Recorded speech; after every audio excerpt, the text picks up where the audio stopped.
भगवान श्री कृष्ण को नमस्कार करते हुए आप सभी का अनंत एकेडमी ऑफ मैथमेटिक्स में स्वागत है। देखिए 12th क्लास का जो एग्ज़ाम हुआ है आज मैथमेटिक्स का, उसमें अब हमें सेट 2 की जो आंसर की है वो बताने जा रहा हूँ। एमसीक्यू को पहले मैं सोल्व करूँगा कि किस एमसीक्यू का क्या ऑप्शन उसका आंसर है। तो देखिए इसमें हमारे पास क्या है, सेट 2 के अंदर जो फर्स्ट क्वेश्चन है,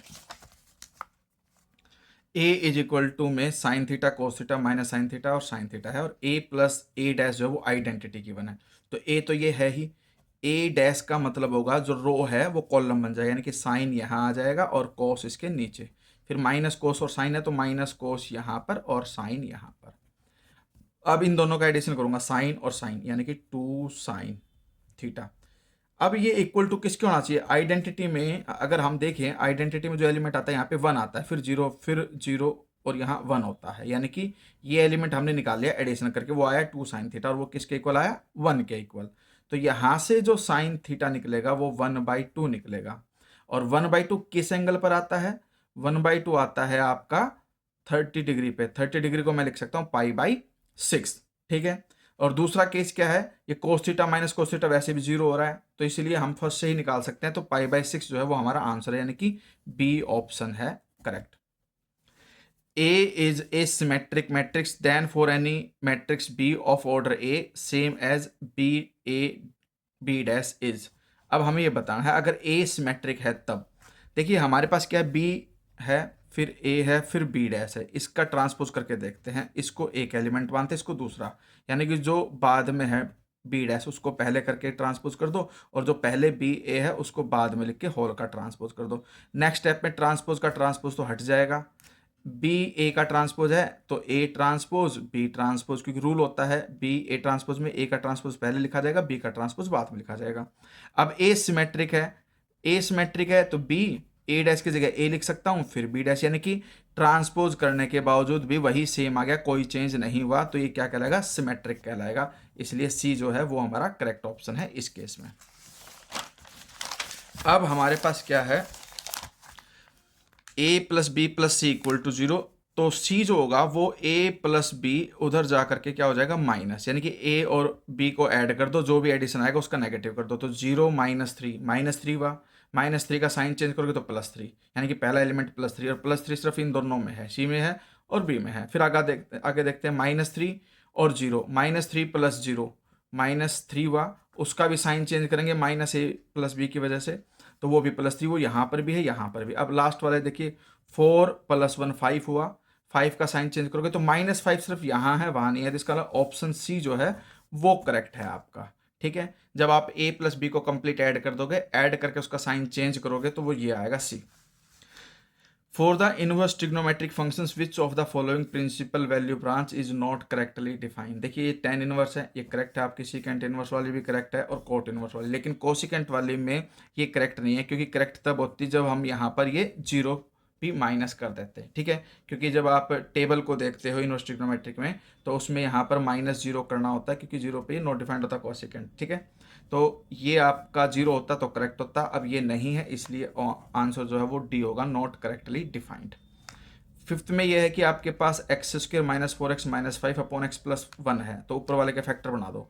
ऊपर वाले के फैक्टर बनेंगे -5 प्लस का 1, -5 + 1 डिवाइडेड में x + 1, ये कट गया, बच गया क्या, x - 5।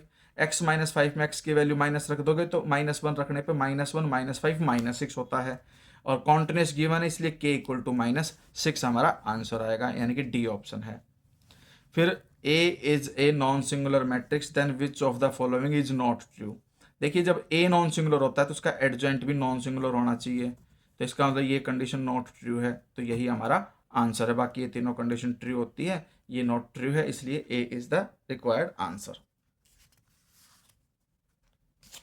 हमारे पास सेवंथ क्वेश्चन, उसमें क्या है कि भाई absolute minimum value of function. देखिए मिनिमम वैल्यू है तो ये होल स्क्वायर है, तो नेगेटिव वैल्यू हो नहीं सकती, तो 0 इसकी मिनिमम वैल्यू होगी, तो 0 + 5 ही आपकी एब्सोल्यूट मिनिमम वैल्यू होगी इस इंटरवल में, क्योंकि 2 डालने पर ये आपका 0 आएगा, और -3 से 2 के बीच की कोई भी वैल्यू डालोगे तो ये प्लस में कोई वैल्यू आएगी जो 5 में ऐड होकर के इंक्रीज हो जाएगी, इसलिए minimum value is 5, C answer है आपका इसके लिए।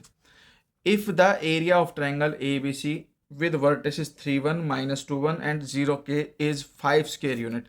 देखिए एरिया ऑफ ट्राइंगल जो है उसका फॉर्मूला होता है 1/2, डिटरमिनेंट लिखेंगे 3 1 -2 1 और 0 के, फिर यहाँ 1 1 1 होता है, उसका इक्वल में हम क्या लिखेंगे 5 स्क्वायर यूनिट है, 5 स्क्वायर यूनिट का प्लस -5, ठीक है। 2 इधर जा करके 10 हो जाएगा ये, क्योंकि यहाँ से जो 2 है उधर जाके मल्टीप्लाई के 10 हो जाएगा।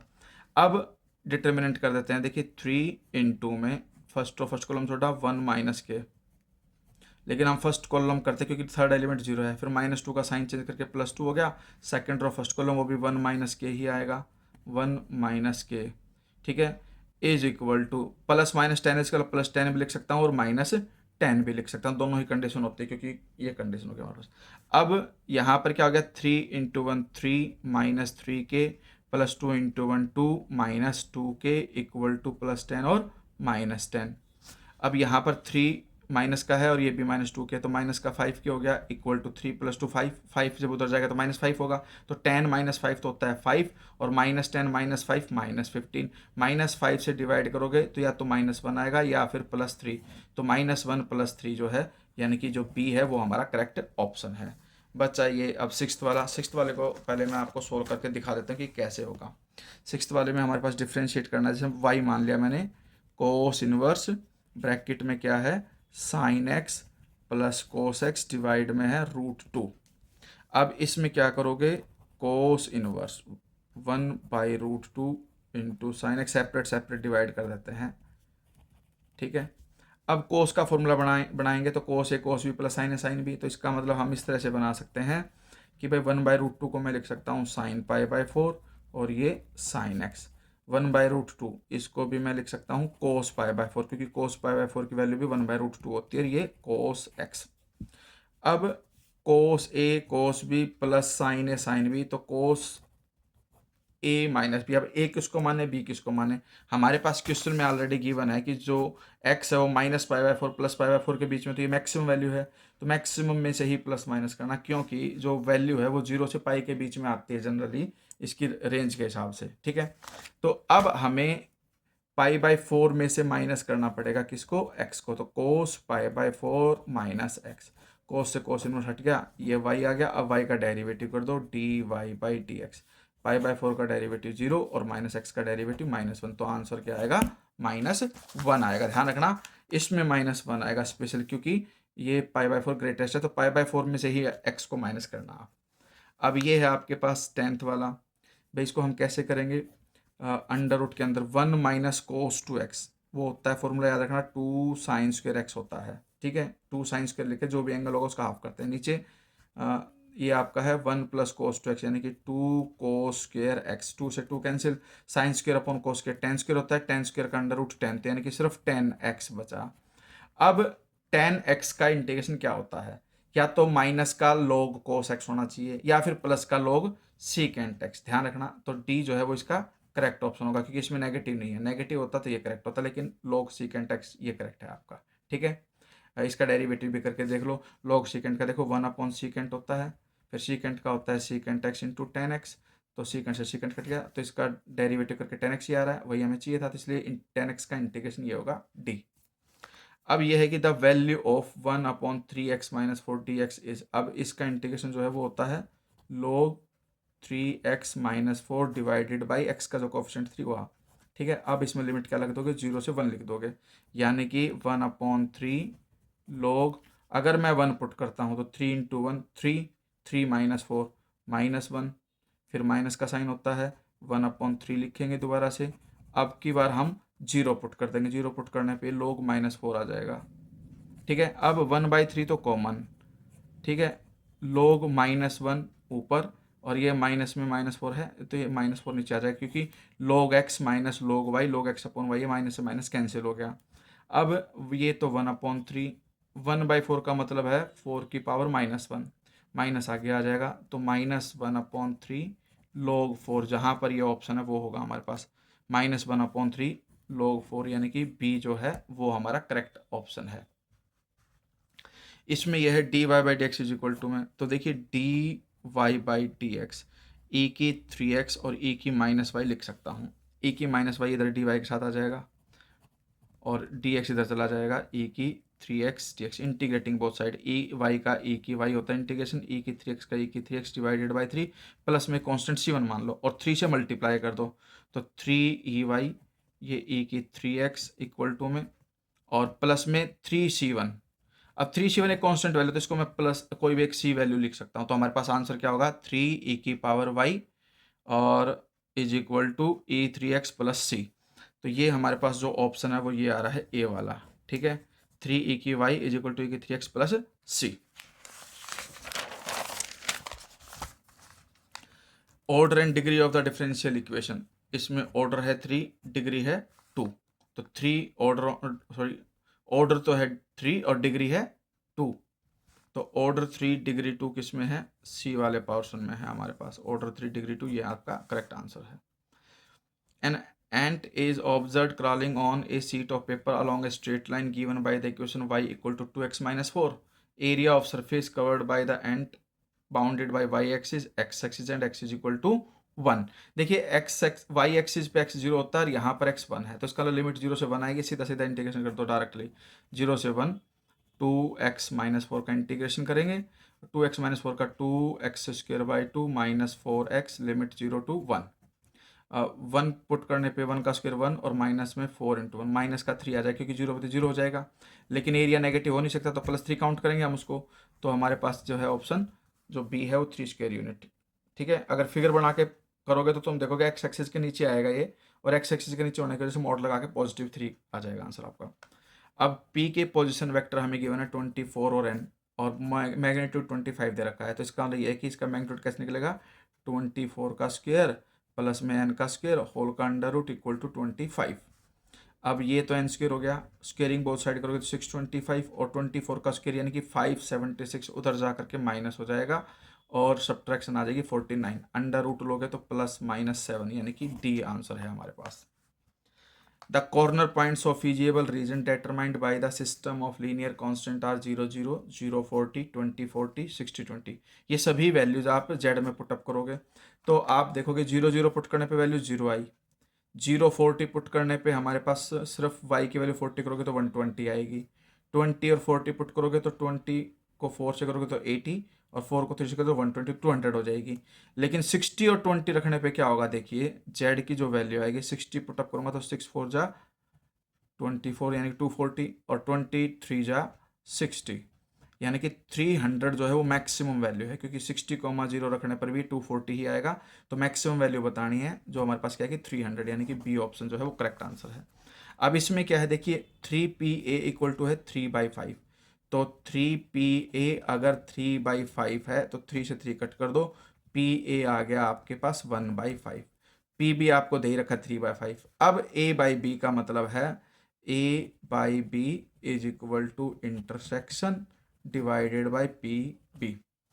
अब ये हमें क्या गिवन है, 2/3 गिवन है, तो इसका मतलब जो इंटरसेक्शन अगर मुझे निकालना है तो 2/3 को मल्टीप्लाई कर दूंगा प्रोबेबिलिटी ऑफ बी से, यानी कि 2/3 प्रोबेबिलिटी ऑफ बी है हमारे पास 3/5, 3 से 3 कैंसिल होकर के 2/5 आ गई। अब जो यूनियन होती है, यूनियन का जो फॉर्मूला होता है वो होता है PA प्लस PB माइनस में A इंटरसेक्शन B। PA जो है वो तो आया 1/5, PB हमारे पास आ गया 3/5 और इंटरसेक्शन 2/5, डिनोमिनेटर सेम है तो 3 + 1 4, 4 - 2 2, 2/5, 2/5 जो है वो हमारे पास डी ऑप्शन है, तो ये हमारा करेक्ट आंसर है। इसके बाद हमारे पास आता है ये 18th, if vectors A 3i + 2j + lambda k and B is equal to 2i - 4j + 5 k represent the 2 strips of red cross. Red cross में साइन प्लस का डॉक्टर के क्लिनिक के बाद ऐसे मिलता है जहां पर ये दोनों वेक्टर एक दूसरे के परपेंडिकुलर होंगे, परपेंडिकुलर में इनका प्रोडक्ट जो है वो 0 आएगा, यानी कि 3 × 2 6, 2 × -4 -8, लैम्डा × 5 5 लैम्डा, तो 0 क्योंकि डॉट प्रोडक्ट 0 हो जाएगा और इस वजह से ये 0 के रखोगे तो -2 + 2 हो जाएगा उधर जा करके, और लैम्डा की वैल्यू आ जाएगी 2/5, यानी कि सी ऑप्शन है। फिर 18th में है कि a relation R on the set 1 2 3 defined as this is an equivalence relation. देखिए 1 1 2 2 3 3 है तो रिफ्लेक्सिव है, 1 2 है 2 1 उल्टा भी है सभी का तो सिमेट्रिक भी हो गया, 1 2 2 1 और फिर 1 1 भी है हमारे पास, तो ये ट्रांजिटिव भी हो गया। तो रिफ्लेक्सिव, सिमेट्रिक, ट्रांजिटिव तीनों होने की वजह से इक्विवेलेंस, इसका मतलब ये ट्रू है। A relation that is reflexive, symmetric, transitive is an equivalence, true, मतलब एक्सप्लेनेशन भी इसकी करेक्ट है और ये ट्रू भी है। तो इसका मतलब ए ऑप्शन करेक्ट है आपका। Both are true and R is the correct explanation of assertion A. Second में यह है कि consider a linear programming problem with minimize z is equal to x plus two y subject to the constant 2x plus y greater than equal to 3 and x plus two y greater than equal to 6। तो इसका मैं आपको graph बना करके दिखा देता हूँ, उससे समझ आएगा। पहले तो इक्वेशन लिख लेता हूँ मैं, क्या क्या है आपके पास। एक तो है 2x plus y greater than equal to 3 और दूसरी इक्वेशन है आपके पास x plus two y greater than equal to 6। अब इसमें क्या है, 0 0 पुट करेंगे, x को 0 पुट करेंगे एक बार तो y आपके पास 3 आ जाएगा, ये पॉइंट आ गया। और y को अगर मैं 0 रखता हूँ तो x 1.5 आ जाएगा। ठीक है, तो पहले इसी का ग्राफ ड्रॉ कर देते हैं। 0 3 का मतलब है ये 1 2 3, तो ये 0.03 आ गया, x0 y3। इस पे 0.5 यहाँ से आ जाएगा क्योंकि ये 1 है, ये 2 है और ये 3 है, तो ये ले लिया हमने 1.5 और लाइन चली जाएगी ऐसे। ठीक है, और 0 0 पुट करोगे, 0 ग्रेटर देन 3 होता नहीं है, तो इसका ना अपोजिट साइड जाओगे ओरिजिन के, इधर का डार्क होगा। सेम वे में इसमें x को 0 डालोगे, y की वैल्यू 3 आ जाएगी, तो 0,3 यानी कि यही पॉइंट आएगा। फिर जब मैंने y को 0 रखा था x 6 आ गया, तो 6,0 यानी कि यहाँ आगे से चल करके यहाँ से आ जाएगा और लाइन फिर आपकी ऐसे चली जाएगी। ये जो पॉइंट है वो 6 0, तो फिजिबल रीजन में 0 0 पुट करने पे ये भी ग्रेटर देन 6 आएगा, तो ये भी इधर की तरफ जाएगा। तो अनबाउंडेड होने की वजह से 0 3 और 0 6 ये दोनों पॉइंट आए और यही इन्होंने दे भी रखा है इसके अंदर कि भाई 0 3 और 6 0, तो इसका मतलब ये ट्रू है आपके पास। ठीक है, इसके बाद two corner points produce same minimum value of the objective functions then every point on the line segments joining the points will give the same minimum value. ये भी कंडीशन ट्रू है और इसकी एक्सप्लेनेशन भी सेम है। ठीक है, तो इसलिए इसका भी आंसर क्या आएगा, ए ही आएगा।